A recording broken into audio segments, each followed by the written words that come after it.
ಹೇಗ ಎಲ್ರಿಗೂ ನಮಸ್ಕಾರ ಬಸ್ಸು welcome back to Sagar stories ಮಗ. ಇನ್ನೇನು ಪ್ಲೇ ಆಫ್ ಸ್ಟಾರ್ಟ್ ಆಗ್ತಿದೆ. ನಾಳೆಯಿಂದ 8 ಟೀಮ್ಗಳು ಕ್ವಾಲಿಫೈ ಆಗಿದ್ದಾಗಿದೆ ಪ್ಲೇ ಆಫ್ಸ್ಗೆ.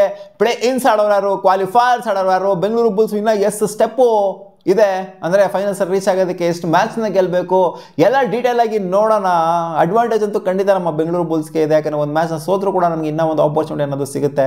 ಅದೇ 5ನೇ ಪೊಸಿಷನ್ 6, 7, 8 ಇದರಲ್ಲಿ ಕ್ವಾಲಿಫೈ ಆದಂಥವ್ರಿಗೆ ಪ್ಲೇ ಇನ್ಸ್ ಆಡುವಂಥ ಟೀಮ್ಗೆ ಪ್ರತಿಯೊಂದು ಮ್ಯಾಚು ಕೂಡ do or die match, eliminator ಪ್ರತಿಯೊಂದು ಮ್ಯಾಚನ್ನು ಕೂಡ ಎಲಿಮಿನೇಟರ್ ಮ್ಯಾಚ್ ಆಗಿರುತ್ತೆ, ಮಾಡು ಇಲ್ಲವೇ ಮಡಿ ಆಗಿರುತ್ತೆ. ಸೊ ಡೀಟೇಲ್ ಆಗಿ ನೋಡೋಣ ಹೆಂಗಿದೆ ಅಂತ. ಫಸ್ಟ್ ಪಾಯಿಂಟ್ಸ್ ಟೇಬಲ್ ನೋಡ್ಕೊಳ್ಳಿ.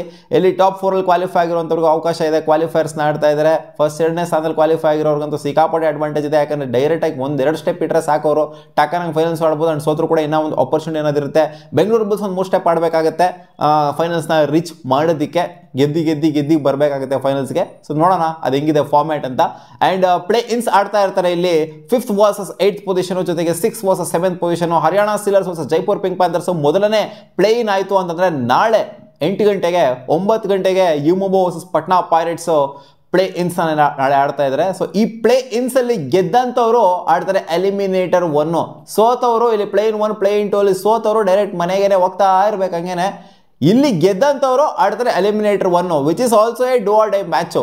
ಇಲ್ಲಿ ಈ 4 ತಂಡಗಳೇನಿದಾವೆ, ಈ 5, 6, 7, 8 ಅಲ್ಲಿ ಕ್ವಾಲಿಫೈ ಆದಂಥ ತಂಡಗಳು, ಈ ಎಲ್ಲ ತಂಡಗಳಿಂದ 4 ತಂಡಗಳಿಂದ ಒಂದು ಟೀಮು ಮಾತ್ರ ಮೇಲ್ಗಡೆ ಬರುತ್ತೆ. ಮೇಲ್ಗಡೆ ಇರೋರ ಮೇಲೆ ಆಡೋ ಥರ ಆಗುತ್ತೆ. ಅಂದರೆ 3 ಟೀಮ್ಗಳು ಇಲ್ಲೇ ಎಲಿಮಿನೇಟ್ ಆಗೋಗ್ಬಿಡ್ತವೆ.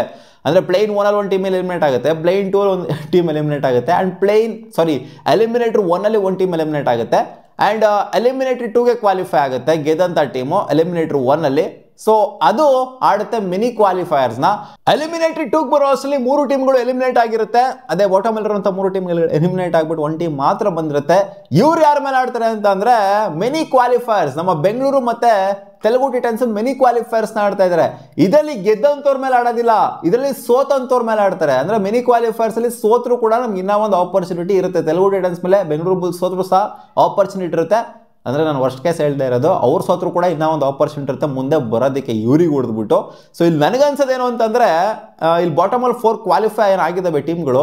ಇವರು ಪ್ರತಿಯೊಂದು ಮ್ಯಾಚ್ನು ಇಲ್ಲಿ ಪ್ಲೇನ್ 1, ಆಮೇಲೆ ಎಲಿಮಿನೇಟರ್ 1, ಎಲಿಮಿನೇಟರ್ 2, ಎಲಿಮಿನೇಟರ್ 3 ಎಲ್ಲ ಗೆದ್ಕೊಂಬರ್ಬೇಕು. ಒಂದು ಕಡೆ ಎಡುತ್ತು ಅಂತಂದ್ರೆ ಮುಗೀತು. ಸೊ ಇಲ್ಲಿ ಆಪರ್ಚುನಿಟಿ ಜಾಸ್ತಿ ಆಗಿದೆ ಅಂತಂದರೆ ಗೆಲ್ಲೋದಕ್ಕೆ ಟಾಪ್ 4 ಟೀಮ್ಸ್ಗಳಿಗೆ ಜಾಸ್ತಿ ಅವಕಾಶ ಅಂತ ಇರೋದು. ಅದ್ರಲ್ಲಿ ಟಾಪ್ 2 ಟೀಮ್ಸ್ಗಳಿಗೆ ಸಿಕ್ಕಾಪಟ್ಟೆ ಅಡ್ವಾಂಟೇಜ್ ಅಂತೂ ಖಂಡಿತ ಇದ್ದೇ ಇರುತ್ತೆ.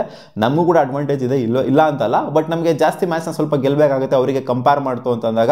ಸೊ ನಾವು ಗೆದ್ದಂಥವ್ರು ಆಡ್ತೀವಿ ಎಲಿಮಿನೇಟರ್ 2 ಮಿನಿ ಕ್ವಾಲಿಫೈಯರ್ಸ್ ಅಲ್ಲಿ ಗೆದ್ರೆ, ಇನ್ ಕೇಸ್ ಬೆಂಗಳೂರು ಬುಲ್ಸ್ ಗೆಲ್ತು ಅಂತಂದ್ರೆ ಎಲಿಮಿನೇಟರ್ 3ನ ಆಡ್ತೀವಿ, ಇಲ್ಲ ಅಂತಂದ್ರೆ ಎಲಿಮಿನೇಟರ್ 2ನ ಆಡ್ತೀವಿ. ಅದೇ ಇವ್ರು ಗೆದ್ಬಿಟ್ಟು ಬಂದಿರ್ತಾರಲ್ಲ ಬಾಟಮ್ 4 ಅಲ್ಲಿ, ಅವ್ರ ಮೇಲೆ ನಾವು ಎಲಿಮಿನೇಟರ್ 2ನ ಆಡ್ತೀವಿ. ಇನ್ ಕೇಸ್ ಸೋತ್ವಿ ಅಂತಂದರೆ. ಗೆದ್ವಿ ಅಂತಂದರೆ ಎಲಿಮಿನೇಟರ್ 2 ಅಲ್ಲಿ ಗೆದ್ದಿರ್ತಾರಲ್ಲ ಅವ್ರ ಮೇಲೆ ನಾವು ಎಲಿಮಿನೇಟರ್ 3 ಆಡಬೇಕಾಗತ್ತೆ. ಇಲ್ಲಿ ನಾವೇನೋ ಇನ್ ಕೇಸ್ ಏನಾದ್ರು ಸೋತ್ವಿ ಅಂತಂದರೆ ಇಲ್ಲಿ ಇನ್ನೂ ಒಂದು ಆಪರ್ಚುನಿಟಿ ಅನ್ನಂತೂ ಇರೋದಿಲ್ಲ, ಯಾಕಂದರೆ ಇದು ಎಲಿಮಿನೇಟರ್ ಅಷ್ಟೇ. ಇಲ್ಲಿ ಎಲಿಮಿನೇಟ್ ಆಯಿತು ಅಂದರೆ ಮುಗಿದೋಯ್ತು ಅಲ್ಲೇನೇ ಅಧ್ಯಾಯ. ಬೆಂಗಳೂರು ಬುಲ್ಸ್ ಇಲ್ಲಿಂದ ಸೋಲ್ತು ಅಂತಂದರೆ ಇಲ್ಲಿಗೆ ಚಾಪ್ಟರ್ ಕ್ಲೋಸ್, ಇನ್ನೊಂದು ಆಪರ್ಚುನಿಟಿ ಇರೋದಿಲ್ಲ. ಇಲ್ಲಿ ನಾವು ಗೆದ್ವಿ ಅಂತಂದರೆ ನಾವು ಕ್ವಾಲಿಫೈಯರ್ಸ್ 2ನ ಆಡ್ತೀವಿ. ಕ್ವಾಲಿಫೈಯರ್ಸ್ 2 ಯಾರ ಮೇಲೆ ಇರುತ್ತೆ ಅಂತಂದರೆ ಕ್ವಾಲಿಫೈಯರ್ 1 ಅಲ್ಲಿ ಸೋತಂತ ತಂಡದ ಮೇಲೆ ಇಲ್ಲಿ ಕ್ವಾಲಿಫೈಯರ್ 1 ಆಡ್ಬಿಟ್ಟು ಡೈರೆಕ್ಟಾಗಿ ಫೈನಲ್ಗೆ ಹೋಗ್ಬೋದು. ಒಂದೇ ಸ್ಟೆಪ್ಪು ಕ್ವಾಲಿಫೈಯರ್ 1 ಆಡುತ್ತೆ ಪುಣೆ ಪಲ್ಟನ್ಸ್ ಜೊತೆಗೆ ದಬಾಂಗ್ ಡೆಲ್ಲಿ ಕೆಸಿ. ಇಲ್ಲಿ ಗೆದ್ದವರು ಡೈರೆಕ್ಟ್ ಫೈನಲ್ಲು. ಇವರಿಬ್ಬರೊಬ್ಬರು ಫೈನಲ್ಗೆ ಬರೋದಂತ ಖಚಿತ, ಇವಾಗಲೇ ಗ್ರಾಂಟೆಡ್ ಅದು.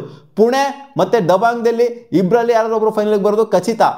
ಇವ್ರ ಮೇಲೆ ಯಾರು ಆಡ್ತಾರೆ ಅನ್ನೋದಕ್ಕೆ ಇವ್ರ ಮೇಲೆ ನೋಡಿ, 2 ಟೀಮ್ಗಳ ಮೇಲೆ 6 ಟೀಮು. ಇವಾಗ 6 ಟೀಮ್ಸ್ ಏನಿದೆ, 6 ಟೀಮಲ್ಲಿ 1 ಟೀಮು, ಇವೆರಡು ಟೀಮಲ್ಲಿ 1 ಟೀಮು ಪಕ್ಕ ಇದು ಫಿಕ್ಸ್ ಆಗಿ ಹೋಗ್ಬಿಟ್ಟಿದೆ. ಸೊ 6 ಟೀಮ್ ಕಿತ್ತಾಡಬೇಕು ಆ ಒಂದು ಸ್ಥಾನಕ್ಕೆ, ಇವರಿಬ್ರು ಕಿತ್ತಾಡಬೇಕು ಆ ಒಂದು ಸ್ಥಾನಕ್ಕೆ. ಕ್ವಾಲಿಫೈಯರ್ಸ್ 2 ಅಲ್ಲಿ ಪುಣೆ ಪಲ್ಟನ್ಸು ಅಥವಾ ದಬಾಂಗ್ ಡೆಲ್ಲಿ ಕೆಸಿ ಇವರಿಬ್ಬರಲ್ಲಿ ಯಾರಾದ್ರೂ ಬಂದಿರ್ತಾರೆ. ಬೆಂಗಳೂರು ಬುಲ್ಸ್ ಕ್ವಾಲಿಫೈ 2ಗೆ ಹೋಯ್ತು ಅಂದರೆ ಇವರಿಬ್ಬರು ಯಾರಿಗೂ ಒಬ್ರಿಗೆ ಹೊಡಿಲೇಬೇಕು. ಅಲ್ಲಿ ಕ್ವಾಲಿಫೈಯರ್ಸ್ 2ನ ಗೆಲ್ತು ಅಂತಂದರೆ ಹೋಗ್ತೀವಿ ನಾವು ಫೈನಲ್ಸ್ಗೆ. ಸೊ ಆದರೆ ನಮ್ಗೆ ಇರೋವಂಥ ಸ್ಟೆಪ್ಗಳು ಯಾವ್ದು ಅಂತಂದರೆ ಮಿನಿ ಕ್ವಾಲಿಫೈಯರ್ಸು 1 ಸ್ಟೆಪ್ಪು. ಇನ್ ಕೇಸ್ ಅಲ್ಲಿ ಸೋತ್ವಿ ಅಂತಂದರೆ ಎಲಿಮಿನೇಟರ್ 2 ಆಡಬೇಕಾಗುತ್ತೆ. ಅಲ್ಲಿ ಗೆದ್ವಿ ಅಂತಂದರೆ ಎಲಿಮಿನೇಟರ್ 3 ಆಡಬೇಕಾಗತ್ತೆ. ಅಲ್ಲಿ ಗೆದ್ವಿ ಅಂತಂದರೆ ಕ್ವಾಲಿಫೈಯರ್ಸ್ 2 ಆಡಬೇಕಾಗುತ್ತೆ. ಸೊ ಟೋಟಲಾಗಿ 4 ಸ್ಟೆಪ್ಗಳು ಇರುತ್ತೆ. ಅಂದರೆ ಮ್ಯಾಕ್ಸಿಮಮ್ ಹೇಳ್ತಿರೋದು, ಮಿನಿಮಮ್ 3 ಸ್ಟೆಪ್ಪು. ಗೆದ್ವಿ ಅಂತಂದರೆ ಮಿನಿ ಕ್ವಾಲಿಫೈಯರ್ಸ್ ನಾವು ಗೆದ್ವಿ ಅಂತಂದರೆ ಡೈರೆಕ್ಟಾಗಿ ನಾವು ಎಲಿಮಿನೇಟರ್ 3ನ ಆಡ್ಬೋದಾಗುತ್ತೆ. ಸೊ ಅಲ್ಲಿಂದ 3 ಸ್ಟೆಪ್ ಆಗುತ್ತೆ. ಮ್ಯಾಕ್ಸಿಮಮ್ ಅಂತಂದರೆ ನಮಗೆ 4 ಸ್ಟೆಪ್ ಇರುತ್ತೆ. 4 ಮ್ಯಾಚ್ನ ನಾವು ಗೆಲ್ಲಬೇಕಾಗುತ್ತೆ. ಅದು ಕಂಟಿನ್ಯೂಸ್ ಆಗಲ್ಲ, ಸಾರಿ, 1 ಮ್ಯಾಚ್ನ ಮಿನಿ ಕ್ವಾಲಿಫೈಯರ್ಸ್ನ ಇನ್ ಕೇಸ್ ಸೋತ್ವಿ ಅಂತ ಅಂದರೆ ಅಲ್ಲಿಂದ 3 ಮ್ಯಾಚ್ ಗೆಲ್ಲಬೇಕಾಗುತ್ತೆ. ಒಟ್ಟು ನಾವು 3 ಮ್ಯಾಚ್ನ ಗೆಲ್ಲಬೇಕಾಗತ್ತೆ ನಾವು. ನಾವು ಫೈನಲ್ ಆಡಬೇಕು ಅಂದ್ರೆ 3 ಮ್ಯಾಚ್ನ ಗೆಲ್ಲೇಬೇಕು. ಸುತ್ಕೊಂಬತ್ತೀವೋ ಡೈರೆಕ್ಟಾಗಿ ಬರ್ತೀವೋ ಒಟಲ್ 3 ಮ್ಯಾಚ್ನ ನಾವು ಗೆಲ್ಲೇಬೇಕು ಫೈನಲ್ ಆಡಬೇಕು ಅಂತಂದರೆ. ಅದು ಹೆಂಗೆ ಆಡ್ತಾರೋ ಗೊತ್ತಿಲ್ಲ. ಸೊ ಕ್ಲಾರಿಟಿ ಸಿಕ್ಕಿದೆ ಅಂತ ಅಂದ್ಕೊಂಡಿದ್ದೀನಿ. 26ನೇ ತಾರೀಕು ನಡೀತಿದೆ ಮಿನಿ ಕ್ವಾಲಿಫೈಯರ್ಸು. ನೋಡೋಣ ಸೀನ್ ಏನಾಗುತ್ತೆ ಅಂತ. ನಮಗಾದರೆ 3 ಮ್ಯಾಚ್ ಗೆಲ್ಲಬೇಕು ಅಂತ ಅನ್ಕೊಬೇಕು ಫೈನಲ್ಸ್ ರೀಚ್ ಆಗೋದಕ್ಕೆ. ಬಟ್ ನೋಡಿ ಇವಾಗ Patna Pirates for that matter example ತಗೊಳ್ಳಿ. ಪ್ಲೇನ್ಸ್ ಆಡ್ತಿರೋಂಥ ಟೀಮ್ ಫೈನಲ್ಸ್ಗೆ ರೀಚ್ ಆಗಬೇಕು ಅಂತಂದರೆ ಅಲ್ಲಿ ಪ್ಲೇನ್ಸ್ನ ಗೆಲ್ಲಬೇಕಾಗುತ್ತೆ, ಎಲಿಮಿನೇಟರ್ 1 ಗೆಲ್ಲಬೇಕಾಗುತ್ತೆ, ಎಲಿಮಿನೇಟರ್ 2 ಗೆಲ್ಲಬೇಕಾಗುತ್ತೆ, ಎಲಿಮಿನೇಟರ್ 3 ಆ್ಯಂಡ್ ಕ್ವಾಲಿಫೈ 2 ಗೆಲ್ಲಬೇಕಾಗುತ್ತೆ. 1 2 3 4 5 ಸ್ಟೆಪ್ನ ಗೆಲ್ಲಬೇಕಾಗುತ್ತೆ ಕಂಟಿನ್ಯೂಸ್ ಆಗಿ. 5 ಮ್ಯಾಚ್ನ ಇವಾಗ ಆಲ್ರೆಡಿ ಪಟ್ನಾ ಪೈರೇಟ್ಸ್ ಗೆದ್ದಿದ್ದಾರೆ. 5 ಮ್ಯಾಚ್ನ ಮತ್ತೆ ಕಂಟಿನ್ಯೂಸ್ ಆಗಿ ಗೆಲ್ತು ಅಂತಂದರೆ ಮಾತ್ರ ಅವರು ಫೈನಲ್ಸ್ಗೆ ರೀಚ್ ಆಗೋದು. ನಾವು 3 ಮ್ಯಾಚ್ನ ಗೆದ್ದರೆ ಕಂಟಿನ್ಯೂಸ್ ಆಗಿ ಫೈನಲ್ಸ್ನ ರೀಚ್ ಆಗ್ತೀವಿ. ಅವರು 5 ಮ್ಯಾಚ್ನ ಗೆಲ್ಲಬೇಕಾಗುತ್ತೆ. ಅದರಿಂದ ಕಷ್ಟ ಅಂತೂ ಖಂಡಿತ ಇದ್ದೇ ಇರುತ್ತೆ. ಮತ್ತೆ ಸಿಗೋಣ ಮುಂದಿನ ವಿಡಿಯೋದಲ್ಲಿ ಗಾಯ್ಸ್.